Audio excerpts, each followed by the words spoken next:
సమస్యలను పరిష్కరించాలి.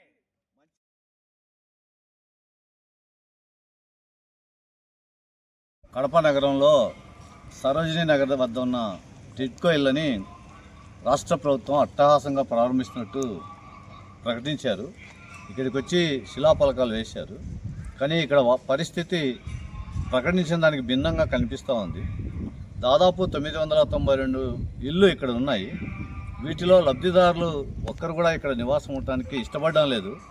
ఎందుకంటే ఇల్లేమో అందంగా కట్టారు, అధికారులు ప్రభుత్వ యంత్రాంగమేమో దీన్ని అట్టహాసంగా మేము ప్రారంభించాం, పేదలకు ఇస్తున్నామని చెప్పారు. కానీ ఇక్కడ ఒక్క మనిషి కూడా ఉండడానికి అనుకూలంగా ఈ ఇల్లు లేవు.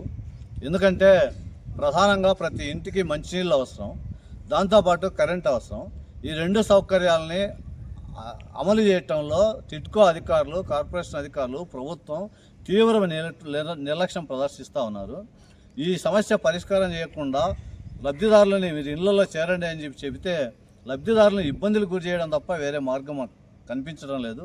మేము చెప్పదలుచుకునేది ఏంటంటే 100 కోట్ల రూపాయల డబ్బులు ఖర్చు పెట్టి పెద్ద ఎత్తున ప్రచారం చేసినటువంటి మీరు లబ్ధిదారులకి అనుకూలమైనటువంటి వాతావరణం ఇక్కడ కల్పించకుండా ఏ రకంగా ఇళ్లలో నివాసం ఉంటారని చెప్పి సిపిఎం పార్టీగా మేము అడుగుతా ఉన్నాం.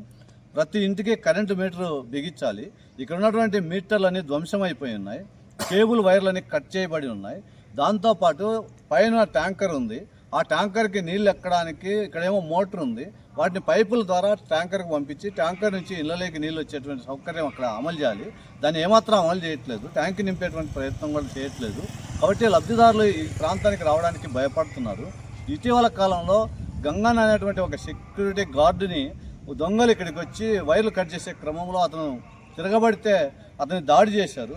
అతను ఇప్పుడు రిమ్స్లో అడ్మిట్ అయినటువంటి పరిస్థితి, ట్రీట్మెంట్ తీసుకున్నటువంటి పరిస్థితి కనిపిస్తూ ఉంది. కాబట్టి రాష్ట్ర ప్రభుత్వం చేసినటువంటి ప్రచారం ఏదైతే ఉందో టిడ్కో ఇళ్ళని లబ్ధిదారులకు అందజేస్తున్నాం అనేది అది బూటకంగా కనిపిస్తూ ఉంది. సీఎం గారు ఆలోచించాలి. ఏదో మేము ప్రచారం చేశాము, అందజేశామని చెప్పేటువంటి పద్ధతిలో కాకుండా ప్రతి ఇంటికి తక్షణమే కరెంటు మీటర్లు బిగించాలి, ఇంట్లోకి కరెంటు వచ్చేటట్టుగా చూడాలి. అదే సందర్భంలో ప్రతి ఇంటికి మంచినీటి కనెక్షన్లు సక్రమంగా ఫిలప్ చేసి వాటన్నిటికీ నీళ్లను అందుబాటులోకి తీసుకురావడానికి ప్రయత్నం చేయాలి. ఈ సమస్య పరిష్కారం చేయడానికి తక్షణమే అధికారులు ప్రయత్నం చేయాలి. ఆ రకంగా ప్రయత్నం చేయకపోతే రానున్న కాలంలో లబ్ధిదారులతో కలిసి సిపిఎం పార్టీగా పెద్ద ఎత్తున ఆందోళన చేస్తాం. ఈ ఆందోళనకి ప్రజానికి కూడా కలిసి రావాలని మేము విజ్ఞప్తి చేస్తూ ఉన్నాం.